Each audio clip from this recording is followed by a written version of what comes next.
Bienvenidos a nuestra tertulia, el rostro humano de la noticia. Seguimos con el proceso de paz. La paz es algo que sabemos cuándo se inicia, pero nunca sabremos cuándo se termina. Y así como hay movimientos a favor, pues también hay, obviamente, como todo, movimientos en contra.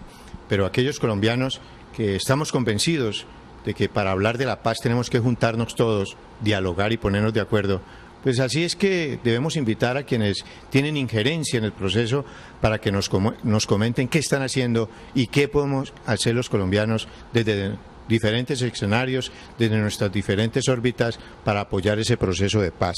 Nuestro invitado hoy es Luis Felipe Garcés, él es el director técnico de las Escuelas Culturales de Paz. Bienvenido, Luis Felipe, a nuestra tertulia, el rostro humano de la noticia. Profe Fabio, muchísimas gracias a usted. Qué bacano estar siempre en una tertulia, tertuleando por la paz, la gente de Cali TV.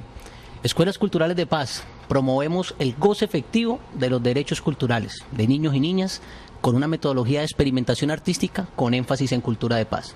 Y no la cultura de paz como la paloma que viene de La Habana y se le metió en el corazón a la gente y ya nadie dice malas palabras, no. La paz, como dice la Constitución, como un derecho y un deber, como una acción viva, como una práctica cultural. Prácticas culturales que muchos de nosotros hacemos cotidianamente. Lo que tenemos que hacer es identificarlo, acordar que la paz es una acción, que la cultura es una acción y muchas de nuestras acciones culturales son acciones de paz. Luis Felipe es caleño. Ese es su apellido Garcés, pues no es pues que sea de Boyacá ni es que sea de la costa, es caleño. Sí, yo nacido en Cali, mi mamá es oriunda de Sevilla y mi padre, que ya murió cuando yo era muy niño, Lalomar Garcés, nativo de Buenaventura. Lalomar Garcés, hablar de Lalomar Garcés es hablar de la Cali antigua, de la Cali señorial. Era todo un caballero su padre. Tuve la oportunidad precisamente de estar, porque se distinguió siempre por estar en los círculos sociales donde se hablaba de Cali, donde se hablaba de ciudad, donde se hablaba de empresarismo. Ese fue su padre. Hombre, muchas gracias. Mi padre murió cuando yo era muy niño, la verdad no pude compartir de él, pero a partir de la historia, los legados que mi mamá me ha contado y en reuniones como esta, como en esta tertulia, pues sí me he dado cuenta de su aporte en el derecho, como notario séptimo, como hincha del América, que es algo que totalmente heredé. Esas son de las cosas, de los aspectos negativos que me distanciaba precisamente del notario Lalomar. Y bueno, y siempre me dijeron que mi papá fue un gran orador, un gran conferencista. Extraordinario tertuliante. De pensamiento liberal, pero siempre muy respetuoso pues de las otras ideas, según me contaron. Hablar de notariado en Colombia, es que el problema, el concepto de Lalomar no era una concepción meramente parroquial, como se nos dice pues de manera despectiva en la capital de la República. Hablar de notariado era hablar de Lalomar Garcés, querámoslo o no. Él sabía, era de los que más sabía precisamente en ese aspecto. Y qué decir de política, era un liberal de los liberales de raca y mandaca. Sí, americano y liberal, le gustaba el rojo. Le gustaba el rojo. ¿Y qué fue de la vida? Luis Felipe hizo sus estudios en Cali. Mira, yo empecé a estudiar comunicación social en la Universidad del Valle. Estudiaba comunicación social por la mañana y ciencias políticas por la noche. Tuve una depresión amorosa, la mujer que yo amaba se casó con el hombre que ella amaba, que no era yo. Carajo, esta depresión amorosa, me dediqué a la bohemia, a la noche y me olvidé del estudio. Paré mis estudios un tiempo, luego en la Universidad Santiago de Cali intenté retomarlos en el año 2006, logré hacer unas producciones audiovisuales con el profesor Sandro, bastante interesantes, pero ya para esa época era papá y tenía que trabajar y responder por mis hijos, tuve que abandonar mis estudios un tiempo. Empecé a trabajar en el trabajo comunitario, social y cultural. Eso me permitió llegar a Bogotá, a trabajar con el Ministerio de Cultura, y ya viviendo en Bogotá terminé mis estudios en Universitaria de Colombia. Soy profesional en comunicación social. En comunicación. Pero tu gesta ha sido en la parte cultural, Felipe. ¿Por qué no nos contás esa experiencia? Sí, pues mira que la vida da muchas vueltas. Yo, precisamente por esa depresión amorosa, terminé refugiado en el amor de mi vida. el América. Y refugiado en el América empecé a parchar con un grupo de jóvenes que estaban en ese momento en la ciudad buscando lugares de identificar, de participación, el Barón Rojo Sur, la barra del América. Y estando ahí en la barra me di cuenta que ese tema de ser barra brava no tenía sentido, que ir a pelear y tener violencia en el fútbol no era, que realmente los jóvenes que estábamos ahí, primero no estábamos bravos, estábamos contentos. Segundo, queríamos ir a ver fútbol. Claro. Y que el aguante era una manifestación de vida. Entonces, pensando en eso, y que éramos el grupo juvenil más grande de Cali, y que en ese momento nos estamos viendo como una amenaza y no como una potencial agente de cambio de la ciudad, decidimos cambiar el chip. Me metí en un proyecto con varios amigos que llamamos el barrismo social. Barrismo, sí, que lo que busca el barrismo social es resignificar las prácticas de violencia por las prácticas de vida. Lo que empezamos aquí en Cali, apoyados por la OIM, en ese momento era la administración de Angelino en el departamento y la de, ¿cómo es que llamaba el alcalde? Ciego, Apolinar. Ellos nos apoyaron, logramos que ese documento que aquí fuera política luego fuera tomado a nivel nacional. ¿Como documental o qué? Documento escrito. Sacamos un documento que fue una propuesta que llevamos al Senado de la República. Y hoy en Colombia existe una ley, que es la ley 1270, la ley de seguridad, comodidad y convivencia en el fútbol, que tiene 3 artículos que hablan del barrismo social, concepto que nos inventamos aquí en Cali. ¿Cuánto? ¿Estamos hablando de hace cuánto? Estamos hablando del año 2003. ¿Sabe qué es lo curioso? En el 2003 empezamos el proyecto y en el 2009 aprobaron la ley. Que cuando apoyaron la ley ya a nivel nacional y el barrismo social se volvió un concepto nacional y una política pública nacional, donde ya hay un plan decenal, donde el gobierno nacional ha invertido, aquí en Cali la cerraron. Y los que éramos líderes de barrismo social en el momento aquí en Cali, era la administración de Jorge Iván Ospina, fuimos señalados de delincuentes, de personas que organizábamos tropeles para que la alcaldía nos diera proyectos sociales. Y se acabó el barrismo social aquí. Nos tocó irnos de la barra, dejar la barra a merced, luego pero la barra ese aspecto del refugio en otra parte lo vamos a comentar una vez pasemos la siguiente pausa con Luis Felipe Garcés. Definitivamente nadie es profeta en su tierra.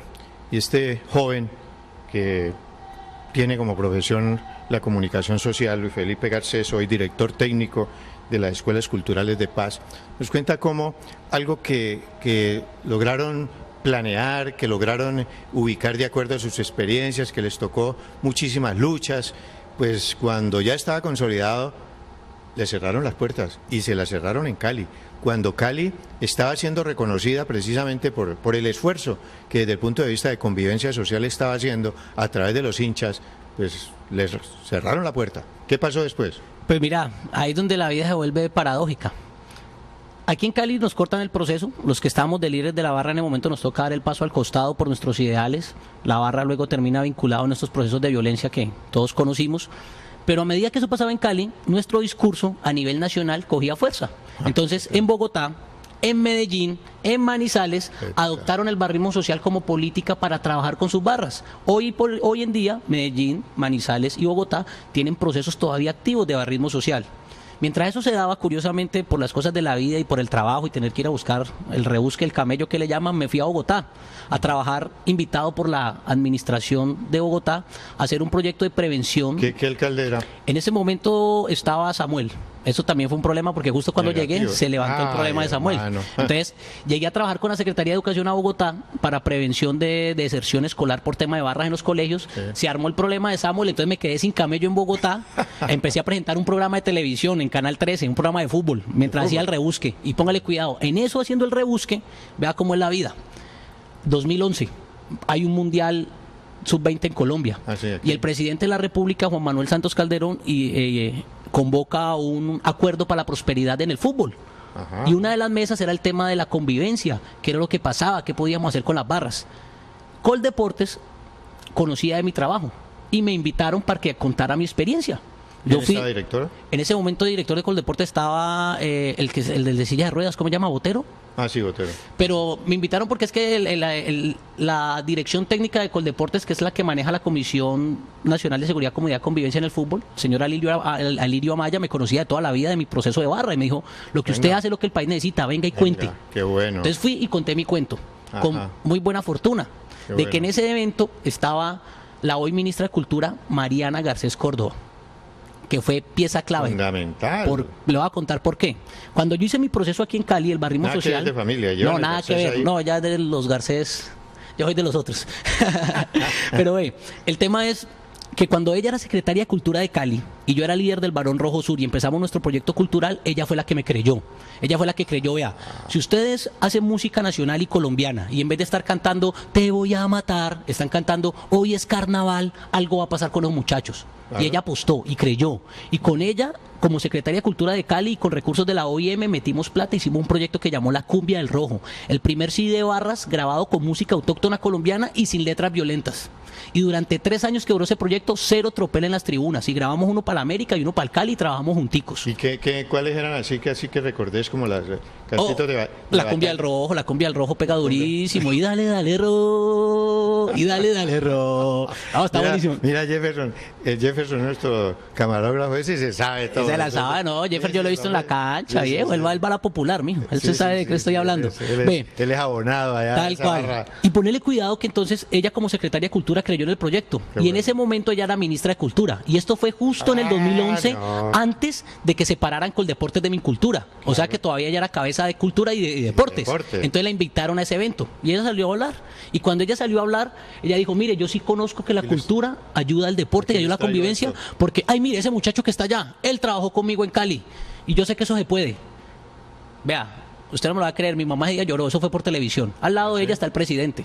Entonces el presidente le dice, ¿quién es el muchacho? ¿Dónde está Felipe? Y me pasan un micrófono. ¿Quién es ese mechudo que hay? Y yo cojo el micrófono y el presidente me pregunta, Felipe, ¿usted qué hace? Y yo le dije la verdad, yo le dije, presidente, me dedico al rebusque, porque usted está en Bogotá en el rebusque. Entonces me dijo, ¿usted es primo de la ministra? Porque tiene el mismo apellido. Le dije, no, bueno, entonces nos caemos en delito. Venga y trabaje con nosotros. Venga y trabaje con nosotros y ayúdenos. Así fue. Venga y trabaje con nosotros desde Cultura y ayúdenos a promover la cultura. Yo quedé así frío. Yo dije, no, yo pensé que el presidente me iba a regañar. Yo ni siquiera había votado por él. Yo soy de otra corriente ideológica. Pero después. Pero después sí, obvio, me dio camello. Y efectivamente me dio camello. La verdad es que sí, me contrató el Ministerio de Cultura. Y cuando el Ministerio de Cultura me contrató, me pidió que escribiera un documento poblacional sobre las barras en Colombia.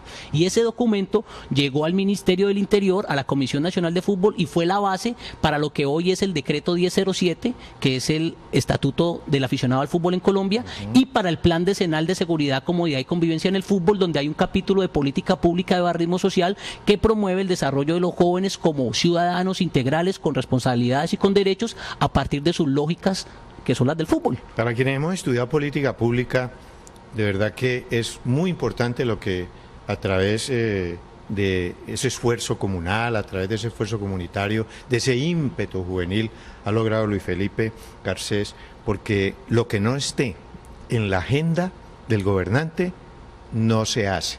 Y precisamente cuando se habla de política pública es porque se ha logrado que ese esfuerzo se incluya en la agenda gubernamental. Qué buen esfuerzo, vale la pena resaltarlo, Luis Felipe. ¿Y entonces qué viene después? Pues mira, estando ya en Bogotá, el tema de las barras, pues las barras están llenas de jóvenes, entonces el tema de la juventud llegó anexo.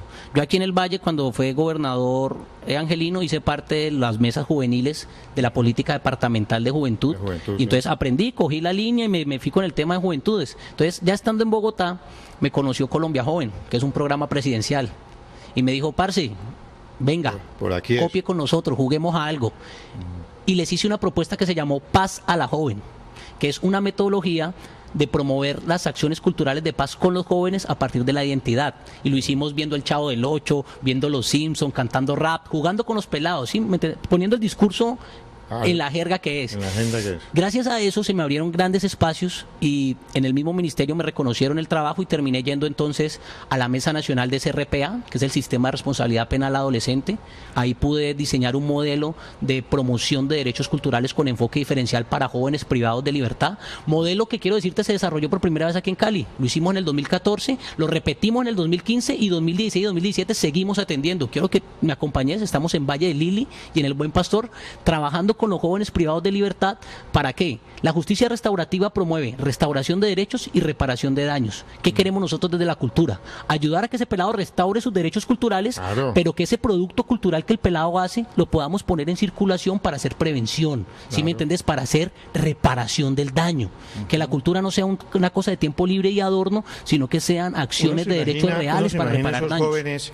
Esos jóvenes todos rebeldes, ¿cierto?, que están allá y que es supremamente complicado como entrarles, como metérsele. ¿Cómo llegaron? Es decir, coloquemos una anécdota, Luis Felipe, y digamos, esto era lo que era este joven cuando lo conocimos y esto es lo que es este joven después del proceso.